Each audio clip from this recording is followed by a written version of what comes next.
Emergency fund के बारे में बहुत कम लोग जानते हैं, जबकि यह किसी भी के जीवन की एक बहुत इम्पोर्टेंट फाइनेंशियल प्लानिंग होती है। जैसे कि राहुल, उसकी एक बहुत अच्छी जॉब थी, घर का खर्चा बहुत अच्छी तरह चलता था, घर अपना था और उसमें कार, एसी आदि बहुत सी लग्जरी चीजें मौजूद थी। कुछ चीजें उसने लोन लेकर खरीदी थी, इसलिए उनकी ईएमआई देनी होती थी, जिन्हें वह बहुत आसानी से हर महीने भर रहा था। लेकिन अचानक ही एक दिन ऑफिस से लौटते समय उसका एक्सीडेंट हो जाता है और जल्दी ही उसे एक हॉस्पिटल में एडमिट करना पड़ता है। अचानक ही एक बड़ा मेडिकल खर्चा उस पर आ जाता है। राहुल परेशान हो जाता है कि वह इस अचानक आने वाले खर्चे को कैसे देगा। 15 दिन हॉस्पिटल में रहने के बाद डॉक्टर उसे 2 महीने का रेस्ट बता देते हैं। ऑफिस न जाने के कारण उसकी जॉब भी चली जाती है। अब उसके पास मनी अर्निंग का कोई दूसरा तरीका नहीं बचता। वह और ज्यादा परेशान हो जाता है क्योंकि अगले 2 महीने तक वह घर से बाहर नहीं जा पाएगा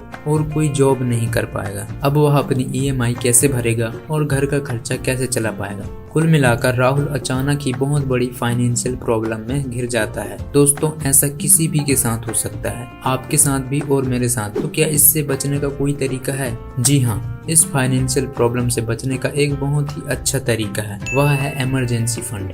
इमरजेंसी फंड एक ऐसा फंड है जिसमें आप कुछ पैसे जमा करते हैं और इन पैसों को तब खर्च करते हैं जब आपके ऊपर अचानक ही कोई बड़ा खर्चा आ जाता है जिसे आप टाल नहीं सकते। जैसे कि जॉब का अचानक चला जाना, अचानक एक्सीडेंट होना और बहुत सारे खर्चे अचानक से आ जाते हैं। पर्सनल फाइनेंस की बात करें तो इसमें इमरजेंसी फंड बनाने के बहुत ही ज़्यादा फायदे होते हैं। पहला, इसका सबसे बड़ा फायदा ये है कि आप कोई भी फाइनेंशियल प्रॉब्लम आने पर उस समस्या से आसानी से छुटकारा पा सकेंगे। दूसरा, इमरजेंसी फंड का दूसरा फायदा ये है, जो भी आप अपना गोल सेट किए हैं या आप जो भी सक्सेस प्राप्त करना चाहते हैं उसे बिना किसी पैसे की समस्या के आसानी से प्राप्त कर लेंगे। तीसरा, इमरजेंसी फंड बनाने से आप अचानक आने वाले खर्चों को लेकर कभी परेशान नहीं होंगे।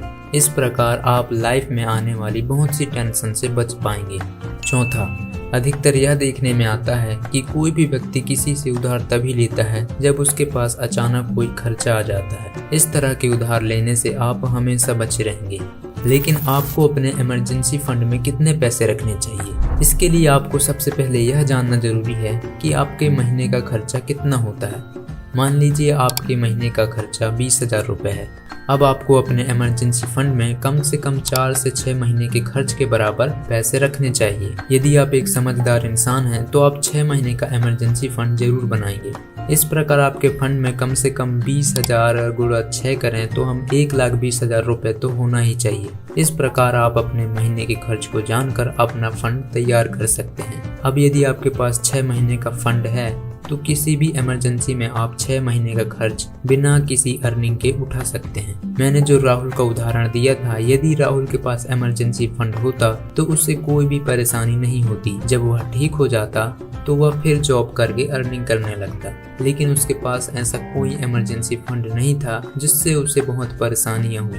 अब देखते हैं इमरजेंसी फंड के लिए पैसे कैसे और कहां जमा करें। इमरजेंसी फंड के लिए पैसे आप किसी बैंक या किसी पोस्ट ऑफिस में जमा कर सकते हैं। यहाँ सबसे जरूरी बात यह है कि आप अपने पैसे वहां जमा करें जहां इमरजेंसी आने पर तुरंत आप पैसे निकाल सकें। ध्यान रहे कि आप जहां पैसे जमा कर रहे हैं वह बैंक या पोस्ट ऑफिस आपके घर के पास में हो तो ज़्यादा अच्छा रहेगा। यहाँ दूसरी ध्यान देने वाली बात यह है कि आप अपने इमरजेंसी फंड को नॉर्मल सेविंग अकाउंट में ना रखें। इसके लिए आप एक अलग से अकाउंट ओपन करें। इमरजेंसी फंड में आप 6 महीने के खर्च के बराबर पैसा जरूरी नहीं है कि एक साथ जमा कर दें। इसके लिए सबसे अच्छा ये है कि आप सेविंग अकाउंट में हर महीने कुछ पैसे सेविंग करके रखते जाएं और तब तक जमा करें जब तक 6 महीने के खर्च के बराबर पैसे जमा ना हो जाएं। यहाँ एक जरूरी बात यह भी है कि जब आपको कोई इमरजेंसी फंड में पैसा निकालना पड़े तो उस पैसे को उपयोग करने के बाद सही समय में फंड में दोबारा उतना पैसा जमा जरूर कर दें और इमरजेंसी फंड से पैसा तभी निकालें जब इमरजेंसी आ जाए, वरना भूल कर भी ना निकालें। आई होप यह वीडियो आपको पसंद आई होगी। पसंद आई होगी तो वीडियो को लाइक करना। ऐसे ही फाइनेंशियल वीडियो देखने के लिए चैनल को सब्सक्राइब कर लेना। इस वीडियो में बस इतना ही। वीडियो देखने के लिए थैंक यू।